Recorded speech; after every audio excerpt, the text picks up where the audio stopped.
glória a Deus, aleluia. A paz do Senhor Jesus, igreja. Amém. Que honra, que alegria podermos estar juntos aqui nessa noite de avivamento.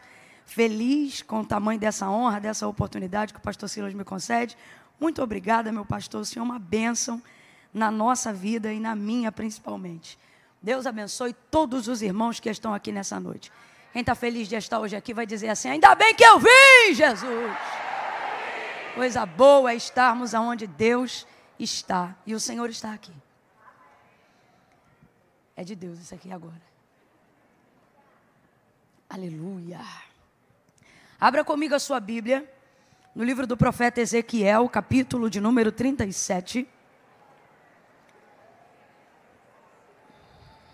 Eu pedi ao Senhor uma direção para essa noite, e Ele me levou a esse texto. Eu sei que é uma passagem muito conhecida, mas eu também sei que a palavra do Senhor, ela é nova todas as vezes que ela é falada, porque ela é do Senhor e não é nossa. Viva e eficaz, mais penetrante do que qualquer espada de 2 gumes, que penetra até a divisão da alma e do espírito, juntas e medula, e é apta para discernir os pensamentos e as intenções do coração. A palavra de Deus é poderosa. Quantos estão aqui por causa da palavra do Senhor? Glória a Deus, glória a Deus. Quando você estiver numa Assembleia de Deus e ouvir um crente dizendo glória a Deus, se você for pentecostal, saiba que você tem a obrigação de reagir dizendo aleluia. Viu? Quando você vê um crente dizendo glória a Deus, é quase que involuntário, você já reage dizendo aleluia. E se ele disser aleluia, é desse jeito que a gente faz. Quem achou, diga amém. Diz assim o texto: veio sobre mim a mão do Senhor, e Ele me levou no Espírito do Senhor, e me pôs no meio de um vale que estava cheio de ossos. Ele me fez andar em redor deles, e eu vi que eram muito numerosos sobre a face do vale, e que estavam sequíssimos. E Ele me perguntou: filho do homem, poderão viver esses ossos? E eu disse: Senhor Deus, Tu sabes. Então Ele me disse assim: profetiza sobre estes ossos e diga-lhes assim: ossos secos, ouçam a palavra do Senhor. Assim diz o Senhor Deus a estes ossos: farei entrar em vós o Espírito e vivereis. Farei entrar em vós o Espírito e vivereis. Farei entrar em vós o Espírito. Completa aí para mim, por favor, gente. Farei entrar em vós o e vivereis. Porei nervos sobre vós. Farei crescer carne sobre vós. Sobre vós estenderei pele e porei em vós o Espírito e vivereis. Então sabereis que eu sou o Senhor. Portanto, profetizei como se me deu ordem. Enquanto eu profetizava, houve um ruído, um barulho, e os ossos se ajuntaram, cada osso a seu osso.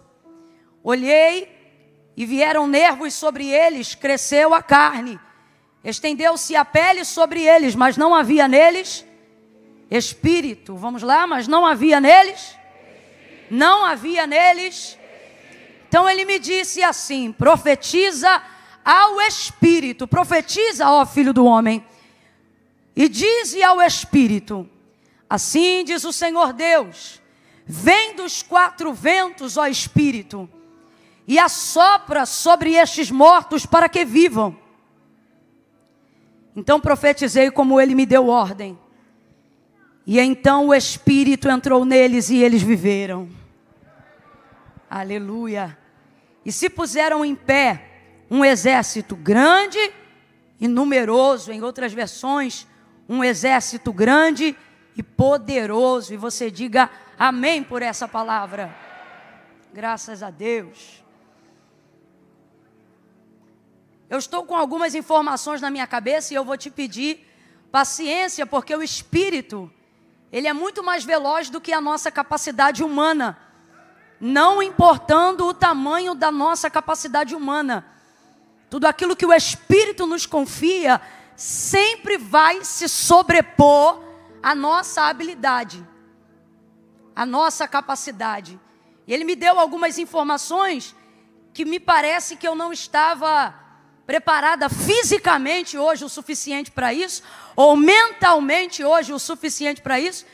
Então eu vou devagar para tentar não errar, e você tente assimilar cada uma das coisas que vão ser ditas, porque às vezes, diante de um texto como esse, por a gente já ter lido, ouvido e falado sobre ele muitas vezes, a nossa mente já fica meio que formatada dentro do que pode ser dito. Então a gente acaba se fechando para uma coisa simples, porque acredita que só pode vir algo que vai ser interessante para a gente se for uma revelação que a gente ainda não ouviu. Mas a verdade é que antes de chegar em algo que a gente ainda não ouviu, Deus usa caminhos de muita simplicidade, porque Deus não é complicado. Então eu sei que muita gente conhece essa passagem, mas a primeira coisa que eu queria refrescar a sua memória e te lembrar é que isto aqui é uma visão. Eu disse que isto aqui é uma visão. Isto é uma visão, uma grande visão, uma visão profética, uma visão que aponta para o estado atual de Israel na condição de cativeiro e que aponta também para um futuro de esperança dentro daquilo que Deus ainda fará dentro daquela situação de cativeiro. Porque diferente da nossa mentalidade de achar que as coisas só começam a acontecer, coisas boas, depois que processos difíceis acabam, Deus não depende de circunstâncias favoráveis para começar a agir. Pelo contrário, essas circunstâncias são o chamamento de Deus para que processos extraordinários aconteçam no meio da tribulação, no meio do processo.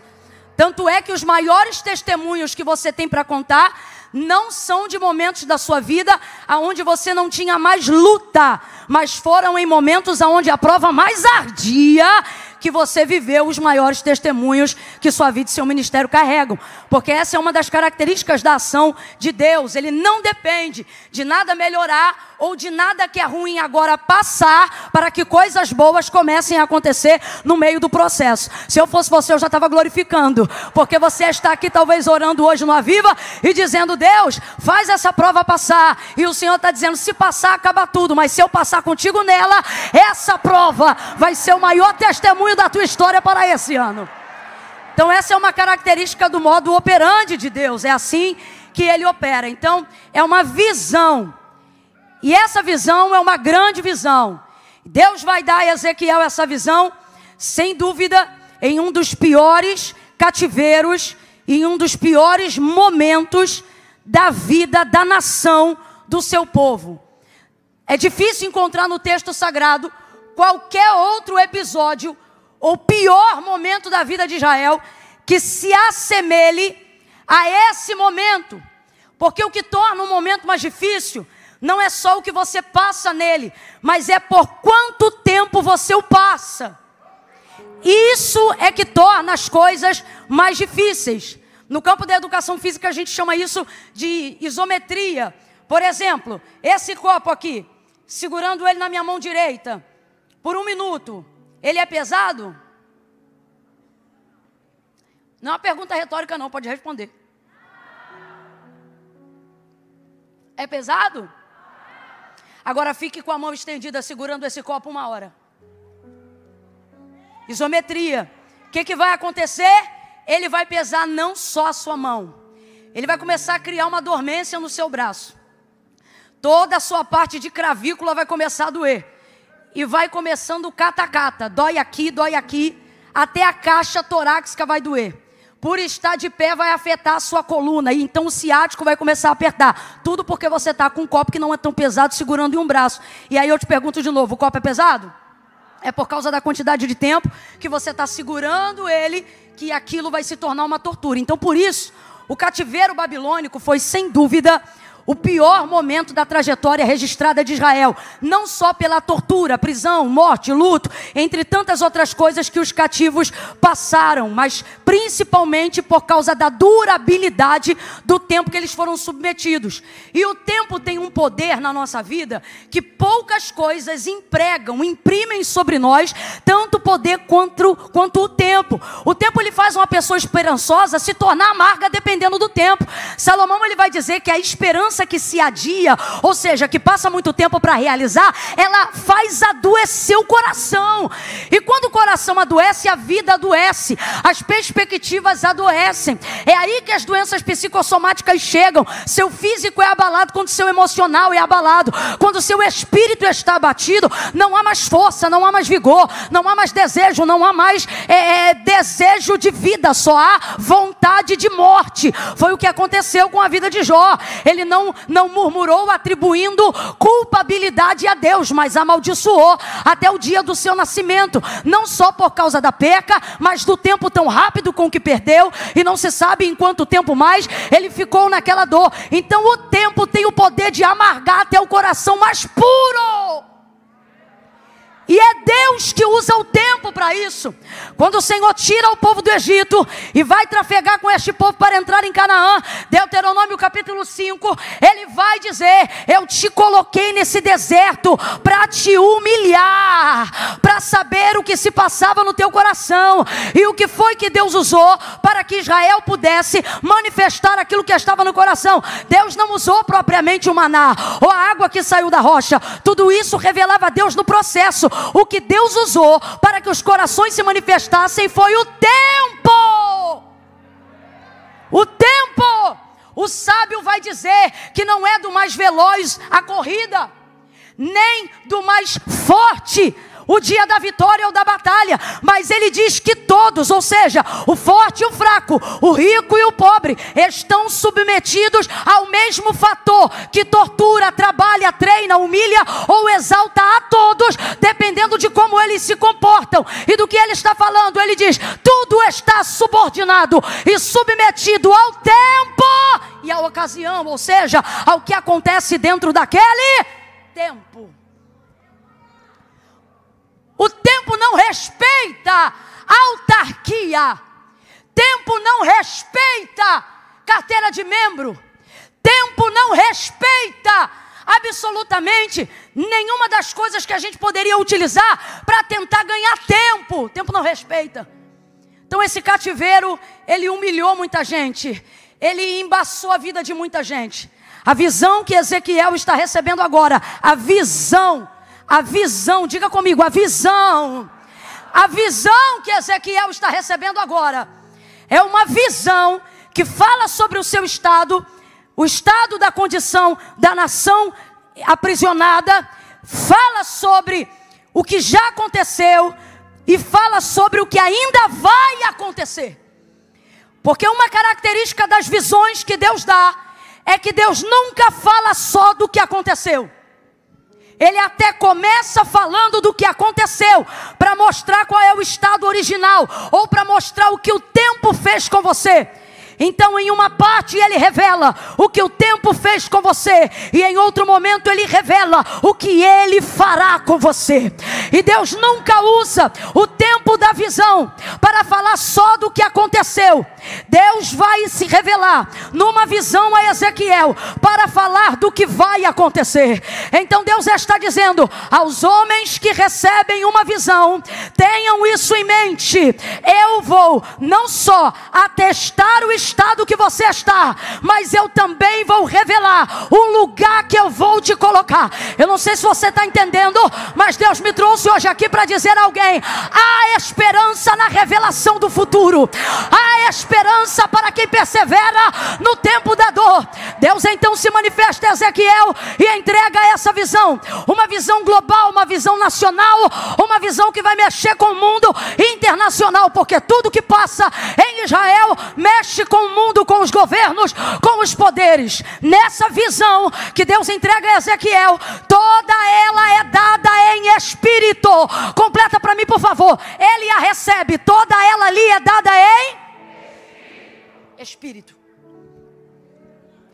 Deus é Espírito.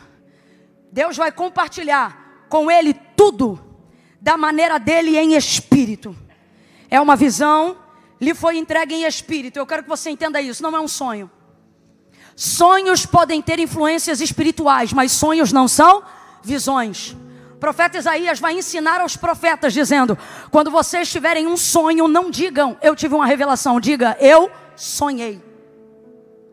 Tudo separado no seu devido lugar. A mulher de Pilatos, por exemplo, estava sob forte influência numa atmosfera espiritual daquilo que estava para acontecer com Jesus. Mas o Senhor não lhe entregou uma visão. Contudo, por causa da influência espiritual da crucificação de Cristo e por ele ser mantido por Pilatos, que era marido dela, a casa dela se conectou a uma atmosfera espiritual e ela teve um sonho, ao ponto que lhe perturbou a alma e lhe tirou a paz. Ela procura o marido dela e ela diz: não entres na questão deste justo, porque nessa noite eu muito padeci num sonho por causa dele. O texto não revela o que ela sonhou, mas o texto deixa claro uma revelação que era verdadeira. Enquanto o homem Cristo estava sendo acusado por crimes que nunca cometeu, mesmo sem ela ter relacionamento com ele, por divina revelação que estava sob influência de um sonho, ela vai dizer e afirmar que ele era justo.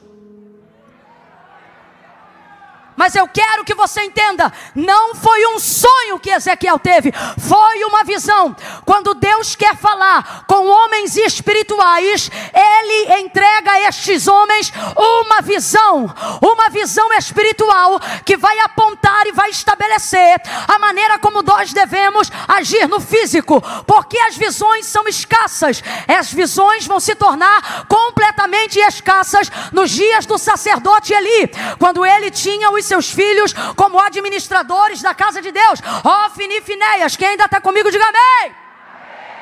Naqueles dias o texto diz que as visões eram raras e as palavras de Deus eram escassas. O que o texto está dizendo? Que Deus não se revelava por intermédio de comunicação clara, seja verbal ou visual, diante do seu povo. E por que Deus não se comunicava de maneira clara, audível ou visual diante do seu povo? Porque os filhos de Eli, Ofni e Finéias eram dois prostitutos que prostituíam absolutamente tudo que deveria ser sagrado e santificado, até que depois que Ana entrega o seu filho para ser criado na casa de Deus, Deus vê ali pureza, Deus vê ali integridade, Deus vê ali santidade, Deus vê ali espiritualidade. Então as visões voltam nos dias de Samuel, a clareza volta nos dias de Samuel, a revelação volta nos dias de Samuel.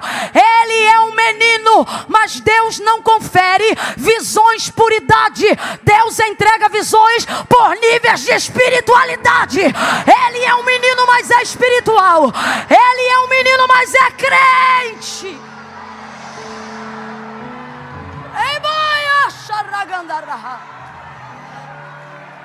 É menino, mas é puro. É menino, mas é santo. É menino, mas não se prostitui. É menino, mas não corrompe. É menino, mas não rouba oferta. É menino, mas não mete o dedo na caldeira. É menino, mas não adultera. É menino, mas não vacila. É menino e é santo. É menino e é puro. É menino e é íntegro. Deus vê lugar para revelação clara, para a visão que aponta para destino. Deus vê lugar para a plataforma segura, aonde Ele vê alguém com capacidade de manifestar entendimento espiritual. Agora, você vai ver que Samuel ainda não é nenhum teólogo formado. Na verdade, ele entende bem pouco dessas manifestações. Tanto é que por 3 vezes, quando a voz de Deus se manifesta, ele só entende que é Deus falando com ele na terceira. E porque Eli, que já um dia foi experimentado em visões e revelações, vai dizer para ele, quando você ouvir essa voz te chamando de novo, não vem aqui no meu quarto, diga para ela, fala que o teu servo... Tendo dito essas palavras, seguindo a orientação de quem sabe, mas não vive... Porque Jesus dizia acerca dos fariseus, e aí eu não me refiro a Eli, mas refiro-me a quem é muito bom de pregar sobre vida espiritual. a quem é muito bom de ensinar sobre o que a Bíblia diz. E acerca dos fariseus, Jesus dizia: quem fizer o que eles mandam vai ver Deus. Jesus disse isso. Quem ouvir as palavras deles verá a Deus. O que ele está dizendo? Porque o povo que acredita no que eles falam, mas mais do que acredita, pratica aquilo que eles falam, vai conhecer o Pai. Por quê? Porque eles não falam mentira, eles falam verdade. Tanto é que quando Jesus falou a primeira vez, e todos se maravilhavam de como ele era poderoso em palavras, não se maravilhavam porque ouviram novidade. Disseram: ele fala o que nós já sabemos, mas ele fala como quem tem autoridade. Oh, então ele dizia: quem ouviu o que eles falam vai ver a Deus. Agora, eles verão a Deus? Não, não verão, porque eles são bons no estudo. Desculpa a expressão, mas só para a gente entender. É gente que um dia teve uma experiência, mas achou que a espiritualidade ficou lá atrás. Só que Deus nos trouxe nessa noite de avivamento. E isso não é só sobre a Igreja da Penha. Isso é sobre todo o Rio de Janeiro. E aonde houver uma ADVEC conectada, os céus estão abertos sobre o Brasil nesse dia. Eu vou falar debaixo da unção que Deus me confiou. Eu vou repetir: os céus por estes dias estão abertos no Brasil. Não é no Rio, não é São Paulo, é no Brasil. Mas alguém liga comigo? Esta palavra: estão abertos sobre o Brasil. E a mensagem para hoje, pregada de diversas formas, ela tem uma temática. E qual é? Deus quer voltar a entregar visões claras, objetivas e extraordinárias, que apontam destino de nação, que apontam destino de reino.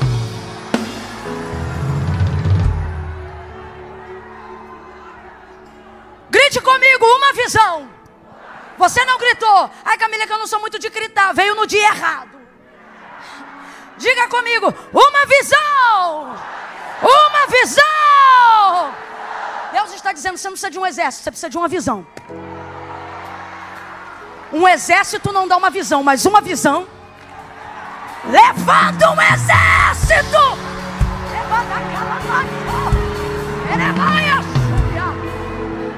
Agora, de onde vêm as visões que apontam destino? De onde vêm as visões que mudam reinos? De onde vêm as visões que determinam quem desce que sobe? De onde vêm as visões que determinam o assentar das cadeiras? De onde vêm as instruções que mudam não só uma nação, mas um mundo inteiro? Vem de Deus. E o que eu vou falar bem rasgado, que é para todo mundo entender? Deus não vai falar com quem não é espiritual.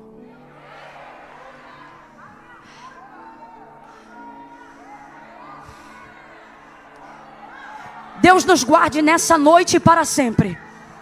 Eu vou repetir isso. Deus nos guarde nessa noite e para sempre da desgraça de viver do seu nome e não conhecer mais a autoridade da sua presença, não conhecer mais o poder, a soberania, a grandeza do Deus que revela a influência espiritual sobre questões físicas, cotidianas e corriqueiras.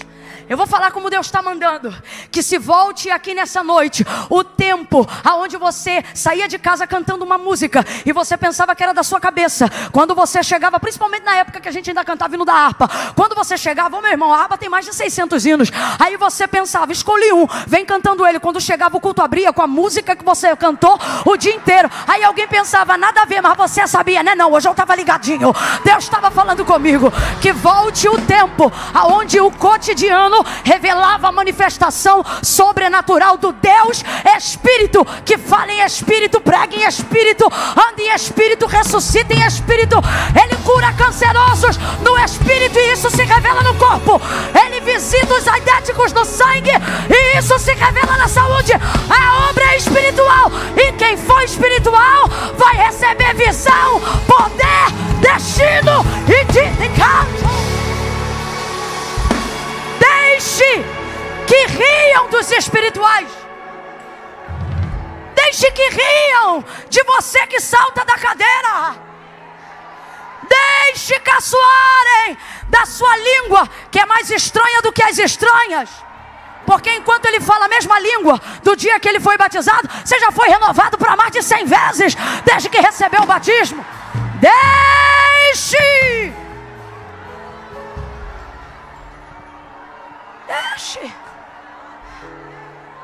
Volte a ser espiritual. Mas há um medo de ser espiritual. Por que que é um medo? Medo de perder o crédito. Medo de não saber mais o que é de você e o que é do Espírito. E isso já revela um erro muito grande. Porque não são vozes que se parecem. Eu fico triste quando eu vejo um crente que está ouvindo ou sentindo algo e ele diz assim: rapaz, eu estou sentindo ou ouvindo assim, mas eu não sei se é Deus ou o diabo. Como se a voz deles... Eu fico triste com o tamanho nível de falta de discernimento. E aonde se revela isso? Irmãos, vida espiritual se conquista com devoção, ok? E devoção não se conquista com sentimento, se conquista com disciplina. Eu vou falar de novo. Vida espiritual se conquista com devoção. O que é devoção? Você ser devocional. Em que lugar o Deus sagrado é adorado na sua casa? De que maneira? Quantos minutos por dia? Quantas horas você dedica para Ele? O Deus que se revela pela sua palavra, tal palavra, você só abre ela quando está no culto ou ela tem lugar de fala na sua casa sem culto? É sobre isso que eu estou falando, devoção. Abra comigo a sua boca e diga devoção. Diga devoção. Devoção te dá passe para a vida espiritual, ok? Só que devoção não vem com efusão. Devoção vem com disciplina. Não é sentir para orar, é orar até sentir. Disciplina. Disciplina. E dentro de uma vida devocional, toda a capacidade de discernimento para você saber o que é de Deus e o que não é vem. E por que que vem? Porque você começa a desenvolver com Deus experiência, convivência, contato. Abra a boca e diga relacionamento. O problema é que somos bons de buscar a Deus em momentos de socorro. Então só sabemos que é Deus quando Ele age em situações impossíveis. E por que você só conhece Deus quando Ele se revela com milagre? Porque você só busca Ele no socorro e não desenvolve com Ele relacionamento. Porque não tem vida devocional. Vou falar rasgado que é para todo mundo entender. A gente é bom de campanha. A gente é bom de propósito. Agora, pegamos as disciplinas espirituais e começamos a fatiá-las para momentos de angústia. Quando, na verdade, as disciplinas espirituais não deveriam estar estabelecidas ou fracionadas de tempo em tempo. Mas por que que elas estão? Porque a vida material, a vida escolar, a vida na faculdade, a vida no trabalho, o CPF, o CNPJ e tudo que envolve a nossa vida ganhou maior relevância do que outrora, quando não tínhamos tantas opções e a nossa prioridade era a vida espiritual.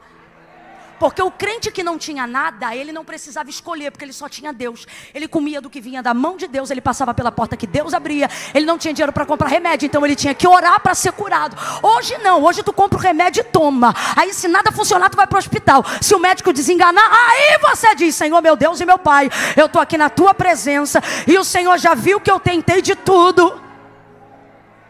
Deus está dizendo, realmente, vou falar a verdade, irmão, vou jogar limpo hoje, que eu não sei falar mentira.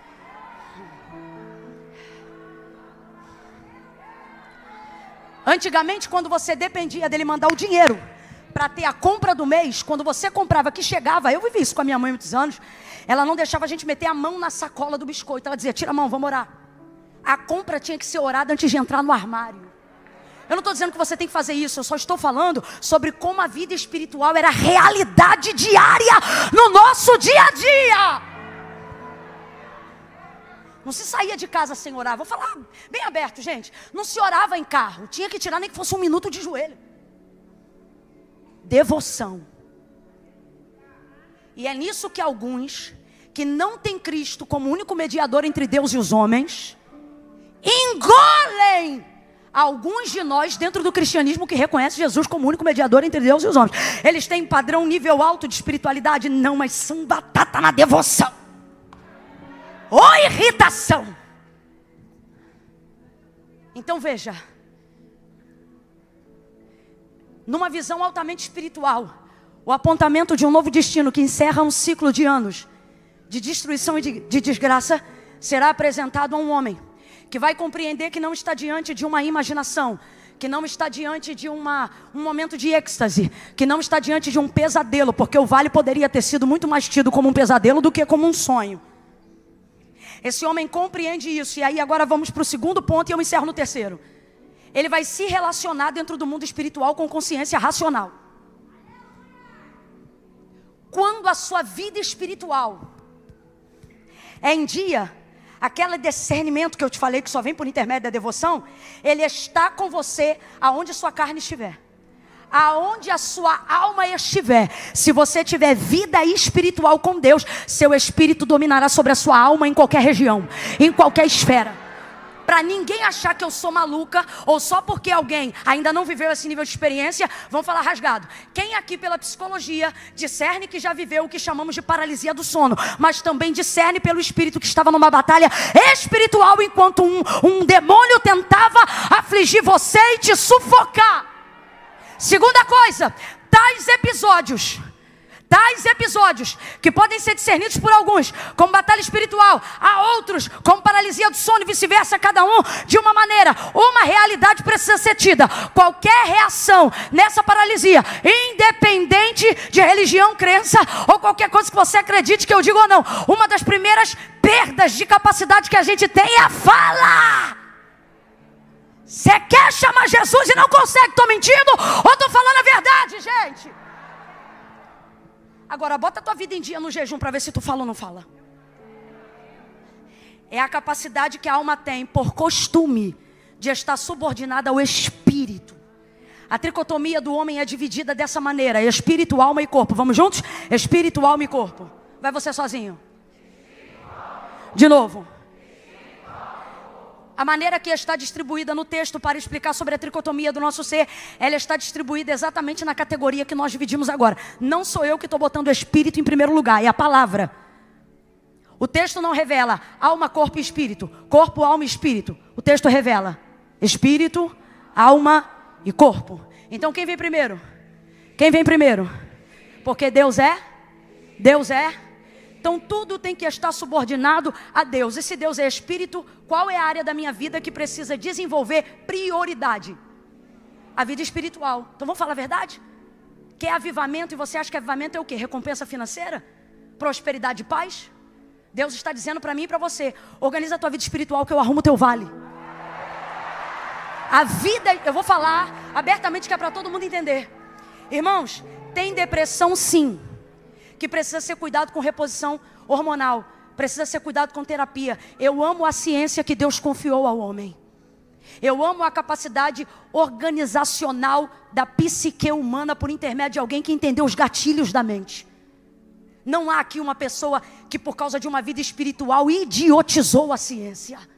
Eu acredito em cada uma delas, eu indico elas. Agora, tem gente que está tratando como depressão algo que nem a terapia vai resolver completamente. Por quê? Não é queda de hormônio, não é necessidade de substância, é vida espiritual desorganizada. Deus está dizendo com carinho aqui para mim e para você, porque eu estou embutido em tudo que eu estou pregando aqui. Inclusive sou autoridade na fala porque é autoridade no erro. Cadê sua espiritualidade? Cadê minha espiritualidade? Mas a gente não percebeu. A agenda que a gente chama, que começou agora, alguém pensa dos anos 2000 para cá, essa agenda maligna e satânica, sutilmente na verdade ela está em nós, ou na nossa sociedade, muito antes da década de 90, no início dos anos 80, quando cada brasileiro, já independente de questão financeira, podia ter uma televisão na sua casa. E desde então, filmes de terror, até de comédia, como alguns que eu não vou citar o nome, mas desenvolvia-se então uma ideia de mundo espiritual. E essa ideia, os espíritos que poderiam ser fantasmas ou demônios, eles sempre eram enfraquecidos. Quem está comigo no texto? Eles eram enfraquecidos. Eles atravessam paredes e eles tinham que incorporar alguém para conseguir ter algum poder, para segurar, para fazer alguma coisa. Tanto é que eu me lembro de muitas vezes ouvir os antigos dizerem: eu não tenho medo de morar em cemitério porque eu não tenho medo dos mortos, eu tenho medo dos vivos. Desenvolvia-se a crença, um filme em especial, muito famoso, Ele ganhou muita projeção porque mostrou um lado lúdico e cômico do mundo espiritual, onde fantasmas, na verdade, não atormentavam, incorporavam ou aprisionavam vidas, mas faziam brincadeiras com elas. Atravessavam paredes e não seguravam nada. Talvez você pense, Camila, eu nunca fui influenciado por isso. A maior influência é a que você não percebe que recebe. Essa é a maior influência. Porque influenciar não é receber de fora, é nascer de dentro. E com isso, de alguma forma, a gente é tentado a pensar que tudo aquilo que tem relevância espiritual não tem poder definitivo sobre a matéria. Então, como é que a gente começa a viver a nossa vida e o nosso dia a dia com Cristo? Você tem que organizar sua vida, sua conta, suas coisas, seu boleto, sua família, as crianças na escola, pagamento do carro, sua empresa, ter seu CPF limpo, ter seu CNPJ em dia, e você começa a trabalhar para isso e a viver para isso. Por quê? Porque para você, a ideia de que tudo que é físico precisa estar ordenado para que você tenha tempo para orar. E por que que isso acontece? Porque aquilo que é espiritual já não é priorizado por nós há muito tempo. Então, se eu tiver tempo, eu oro. Se eu tiver necessidade, eu jejuo. Se o diabo perturbar a minha casa, eu me posiciono. Então, vamos falar a verdade, gente. A verdade é que a vida está desorganizada porque a vida espiritual não é mais prioridade na vida do crente. Quem tem disponibilidade para estar no culto mais de uma vez na semana, mas só quer estar uma vez na semana porque protocolou o seu cristianismo de adoração em um dia no culto, não teria precisado nem de Cristo. Você podia continuar na cultura do Antigo Testamento, indo para Jerusalém só 2 vezes no ano. Então quer dizer que Cristo veio para caber em um dia da semana? Segundo ponto, se a sua vida espiritual só é revelada e só se manifesta quando você está no culto, você está perdido. Eu estou perdida. A figura de Cristo está sendo desdenhada nos nossos dias. Então há uma incoerência gigantesca. E eu glorifico a Deus porque a disciplina do Senhor é para aqueles que Ele ama. Então eu vejo o seu amor revelado no confronto da palavra nesta noite. E o que Deus está dizendo para mim e para você é: reveja essa incoerência. Porque ou você acredita que a vida espiritual ela deve ter a primazia da sua vida, e assim você para de reclamar de tudo que você não tem, de tudo que você não vive, de tudo que você não conquista. Por quê? Ora, porque a vida espiritual é uma desordem, ela nem é uma realidade, ela é uma filosofia cultural. Você admite que a prioridade deveria ser sua vida espiritual, mas não ora. Admite que a minha prioridade deveria ser o jejum, mas não jejua. Admite que você deveria se posicionar num lugar onde a devoção está acima do teu horário, acima da tua escola, acima da renda da tua empresa, acima da tua faculdade, acima das tuas alianças, acima da tua amizade, acima dos teus amores, acima dos teus sonhos. Mas você não honra isso. E depois você vem para cá fazer campanha, não para buscar Deus, mas porque reclama da vida que tem. Como nós temos coragem de reclamar da vida que temos, se a incoerência está nos esbofeteando? Agora, por que acredito que essa palavra é de confronto para transformação? Porque acreditamos que tudo que vemos, temos e vivemos vem de Deus. Se não temos sido bons administradores depois de termos recebido mais do que éramos capazes de manter, então nós vamos pedir perdão a Deus hoje. E nós vamos fazermos com Deus um concerto.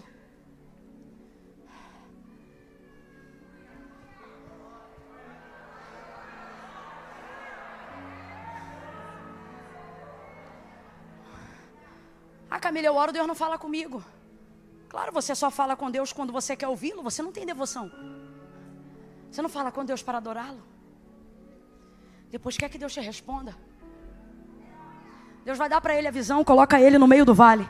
Em algumas versões, ao meio da revista não corrigida e atualizada, ou corrigida e não atualizada, vai estar escrito assim: e me deixou lá. Eu particularmente gosto dessa versão porque não há incoerência nela. Há respaldo e abertura para essa tradução. Me tomou, me levou e me deixou lá. E por que eu digo que há respaldo para essa tradução? Terceiro e último ponto. Porque quando o Senhor entrega a visão e coloca Ezequiel no meio do vale, a capacidade racional dele se relaciona com a capacidade espiritual. A gente tem que parar de cometer esse equívoco de achar que por ser espiritual tem que deixar de ser racional, aí fica maluco. Ou que para ser racional tem que deixar de ser é a guerra do pecado, porque o diabo não quer que nós tenhamos relacionamento diário com Deus. Agora, Deus vai fazer perguntas e quem vai responder é a consciência de Ezequiel. Ele está numa visão que está em outra dimensão. Quem está acompanhando, diga amém. Só que Ezequiel, num mundo espiritual, responde numa dimensão de consciência racional. Ele não está dopado. Ele não está em estasia espiritual.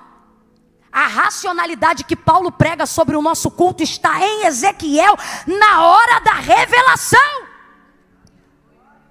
E então ele pergunta: filho do homem, poderão viver esses ossos? Ele sabe que é uma visão, mas ele não se emociona. Aleluia. Jeová, pode? Não. Racionalidade dele, está vendo o vale, sabe que não tem poder sobre o vale, mas sabe que Deus tem poder sobre qualquer coisa. Então ele vai responder de acordo com a sua racionalidade, mas ele está num ambiente espiritual. Vamos lá? Ele está num ambiente. O que eu estou dizendo para você? O que Deus está dizendo para mim? Quanto mais você busca, você não fica mais louco, você fica mais são. Mas que caia por terra todo o sofisma do inferno. Que quem tiver vida espiritual ativa vai ficar maluco, vai ficar internado. Tua língua estranha não vai te deixar maluco nem internado. O próximo passo será interpretação. O próximo passo será dom de discernimento. Oh, tem alguém aí para receber? Tem alguém aí? Eu vou repetir. Tua vida espiritual não vai te deixar maluco, vai te deixar cheio de sabedoria, cheio de discernimento, cheio de direção de Deus. Tem alguém aí para receber? Tem alguém aí para usar consciência e tomar posse no mundo espiritual? Aleluia! Aleluia! Oh, aleluia! Com a consciência ele responde sem emoção. Tem emoção aqui não, meu irmão. Só tem vida espiritual e vida racional. Senhor Deus Jeová, tu sabes. Tu sabes.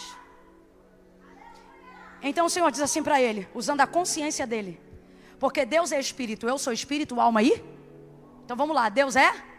Mas eu sou o quê? Deus é o quê? Mas você é o quê? Deus sendo espírito, faz o que quiser, do jeito que quiser, na hora que quiser. Eu não. Eu tenho que organizar as coisas que Deus faz em mim. Então ele fala no espírito. No espírito eu recebo, mas executo na racionalidade. Filho do homem, é Deus espírito falando com ele. Poderão viver esses ossos? Na racionalidade, porque ele é homem, não é Deus, ele responde. Senhor Deus, tu? Então profetiza. A impressão que a gente tem, por causa da emoção, e de achar que espiritualidade tem mais a ver com emoção, só que espiritualidade tem mais a ver com racionalidade do que você imagina. Ai, olha que forte. Deus disse profetiza e ele começou a profetizar. Oh, mano, você leu comigo. Calado ele estava, calado ele ficou. Por quê? Porque eu não vou profetizar segundo uma palavra que eu estou imaginando. Até porque a realidade na visão desse vale é desordenada, é horrível. Eu não vejo em mim capacidade e habilidade para desenvolver nada nesse vale. Então ele disse, profetiza, mas ele estava esperando o que Deus ia mandar ele profetizar. Então guarde isso. Quer ter uma vida espiritual profética ativa? Não profetize o que você sente. Só abra a boca quando Deus te entregar a palavra. Profeta de verdade não inventa nada. Profeta de verdade, ele desenvolve a capacidade de repetir o que a palavra já disse. Aprende a liberar a palavra. Aprende a falar o que Deus já disse. Aprende a... Meu Deus, estou sentindo uma graça de Deus tão grande aqui. Bota a mão no ombro do vizinho, vai, mexe com ele. Bota a mão no ombro da vizinha, vai. Vai. Camila, ele não está com cara boa não. Mostra para ele que profeta não tem medo de cara. Bota a mão no ombro dele e diz assim, repete. Fala, repete tudo que Deus já te disse. Se ele disse eu vou salvar o teu marido, tu vai andar pela casa dizendo, Deus vai salvar o meu marido. Deus vai salvar meu marido. Se ele já disse, eu vou fazer do traficante um evangelista, anda pela casa dizendo, o meu filho não é traficante, ele é um evangelista. Abra a tua boca e profetize. Abra a tua boca e libere a palavra que Deus já te entregou.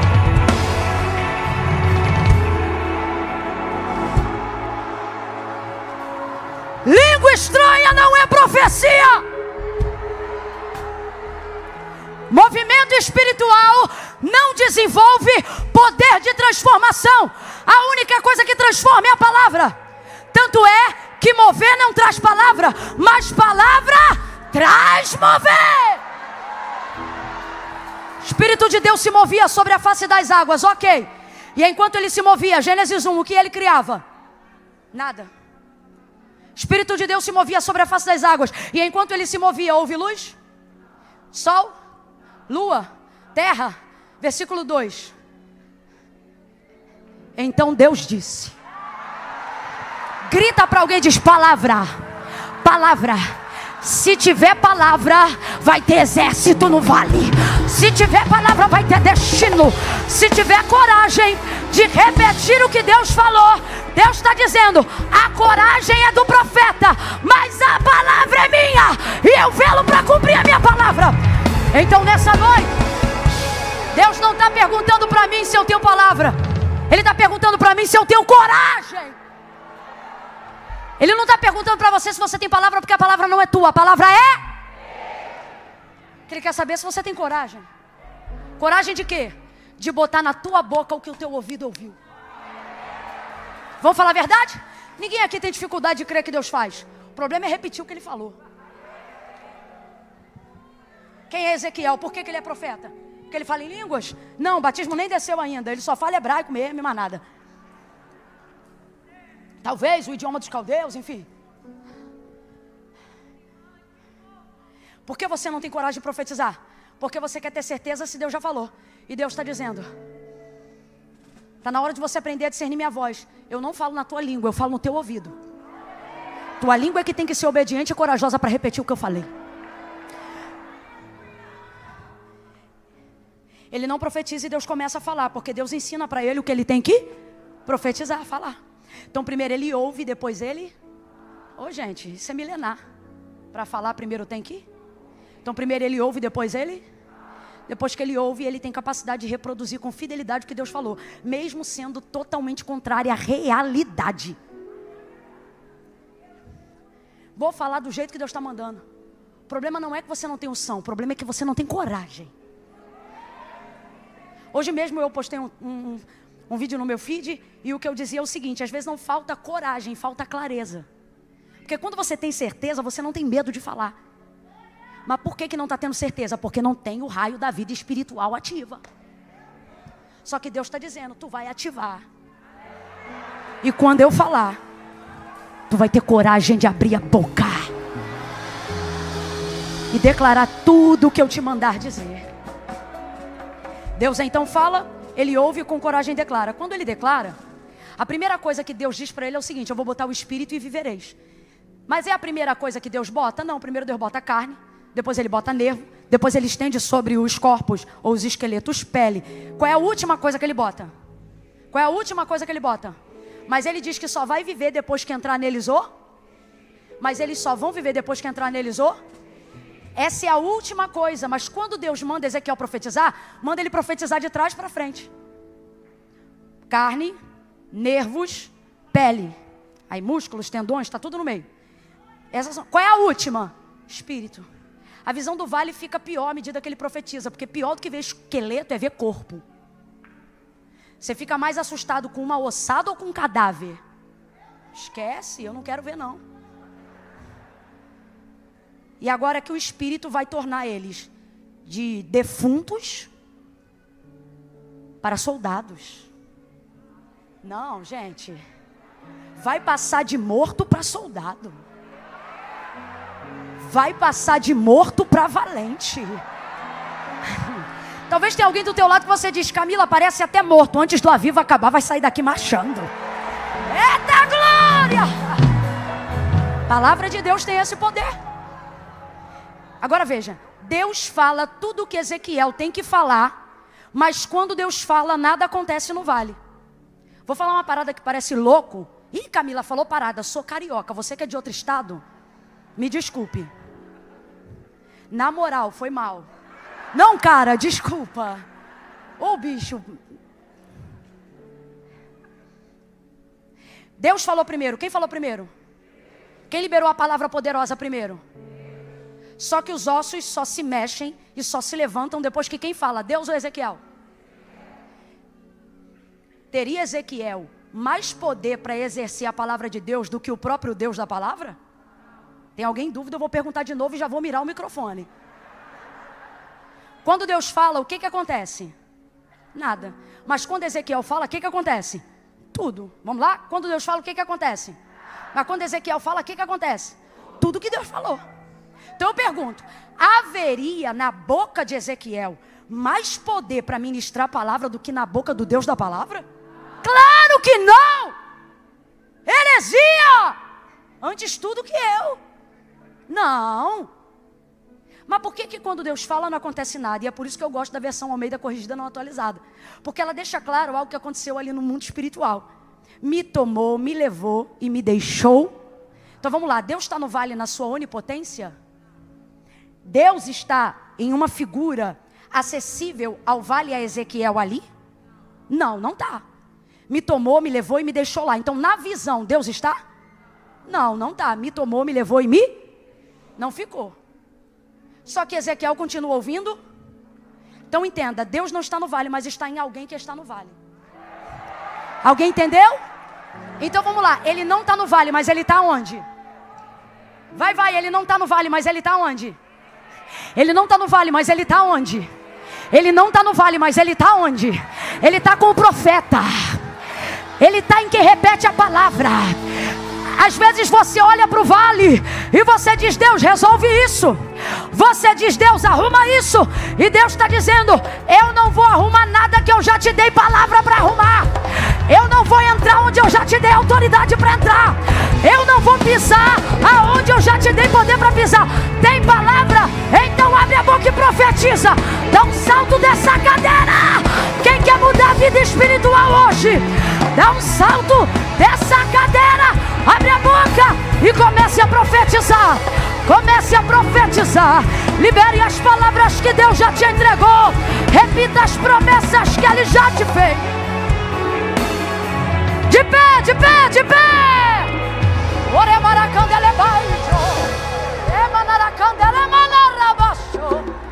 Vento dos quatro cantos, ou sopro dos quatro ventos, sopra, sopra, sopra, sopra, sopra, sopra na Devec, na Penha nessa noite, vento do Espírito. Estende, estende, estende. Estende sobre a pregadora. Estende sobre a igreja. Músculos, tendões, vida física que se subordina à vida espiritual. Estende. Ele levantou. O exército se levantou. Ele profetizou. E aonde só havia corpo, aonde só havia cadáver, você conhece. Levantou-se de cadáver a soldado. Antes do ano de 2024 terminar, alguém vai perguntar: o que aconteceu com aquela depressão? Você vai dizer: rapaz, eu fui de cadáver a soldado em um mês. E qual foi o remédio que você tomou? Você vai dizer: eu administrei o Rivotril, continuei a terapia, mas todo dia eu dobrava o joelho e profetizava o que ele já havia me dito. Isso me tirou do vale. Levante uma das suas mãos aos céus.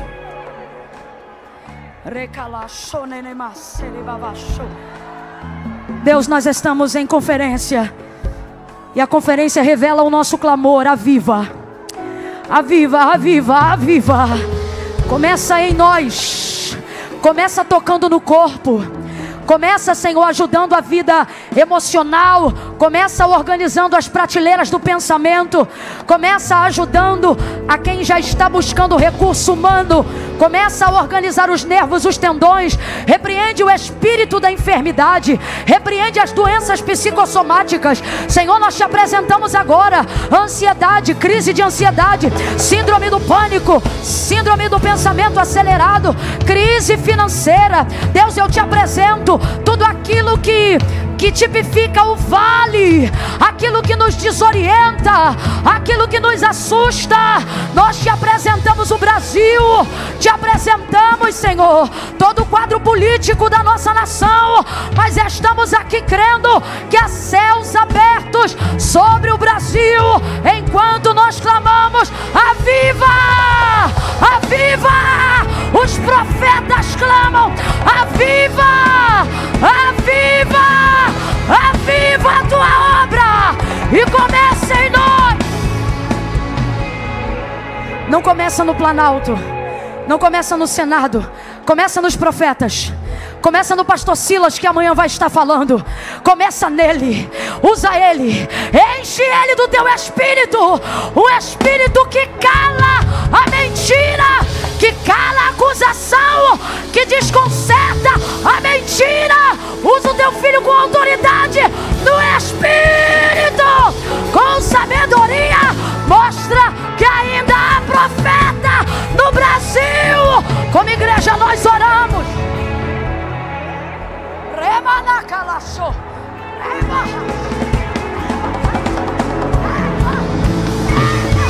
Em nome de Jesus, teu nome, como Ezequiel falava em teu nome, nos dá poder, virtude, vida espiritual, saúde emocional subordinada aos princípios da tua palavra, para que tenhamos autoridade para usar o poder da tua palavra. Essa é a nossa oração, em nome de Jesus. Vou te dar 1 minuto para você fazer um concerto com Deus agora. Que concerto, Camila? É com crente mesmo que eu estou falando. Fala para Deus, se você tem sido negligente, fala para Deus: Senhor, é verdade, isso tudo aí é verdade. Eu mudei muito, eu negligenciei muito, mas nessa noite eu quero me consertar contigo. E não vou me consertar amanhã não, eu quero começar a me consertar agora. Voltar a orar de madrugada, voltar a orar antes de botar o garfo na boca, voltar a dobrar o joelho antes de sair de casa. Eu quero voltar, eu quero voltar. Deus está dizendo aqui para nós: se você voltar, eu volto. Se você voltar, as visões voltam. Se você voltar, a clareza volta. Se você voltar, mortos virarão soldados. Volta, volta, volta, volta, em nome de Jesus. Posso ouvir um amém? Posso ouvir um amém? Amém. Deus te abençoe.